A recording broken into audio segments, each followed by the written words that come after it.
Hello, আসসালামু আলাইকুম। আজকে অন্য একটা ভিডিও নিয়ে চলে আসলাম। অনেকে জিজ্ঞেস করেন, আপু আমি যদি লন্ডনে ভিজিট ভিসায় আসি তাহলে কি আমি ওখানে থেকে যেতে পারবো কিনা, বা আ এটার কোনো সমস্যা হবে কিনা? আমি চাইলেই কি ওইখানে কাজ করতে পারবো কিনা? তাদের জন্য বলব না, এটা কখনোই সম্ভব না।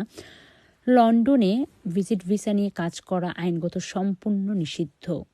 ভিজিট ভিসা মূলত পর্যটক বা পরিবারের সঙ্গে দেখা করা বা ব্যবসায়িক মিটিং বা কনফারেন্সে আসা এরকম জায়গায় অংশগ্রহণ করার জন্যই মূলত এই ভিসাটা দেওয়া হয়।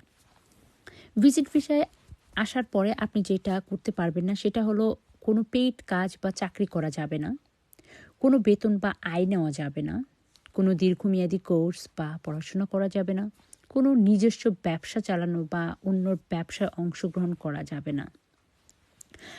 আর আপনি আসার পরে ভিজিট ভিসায় যেটা করতে পারবেন সেটা হলো আপনি বন্ধু বা আত্মীয়দের সঙ্গে দেখা করতে পারবেন, পর্যটন বা ঘোরাঘুরি করতে পারবেন, ছোটোখাটো মিটিং, কনফারেন্স বা ইভেন্টে অংশ নেওয়া।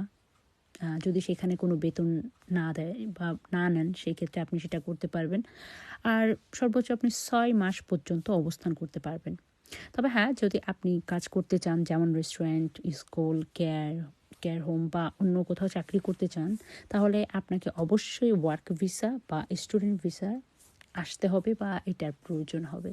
তো যারা এটা মনে করেন যে হ্যাঁ আপু আমি এখানে আসলে ভিজিট ভিসায় থাকতে পারবো বা কাজ করতে পারবো, তাদের জন্য বলবো না, এটা কখনোই সম্ভব না। সো আপনাদের এটা ক্লিয়ার করার জন্য আমার এই ভিডিওটা। ধন্যবাদ।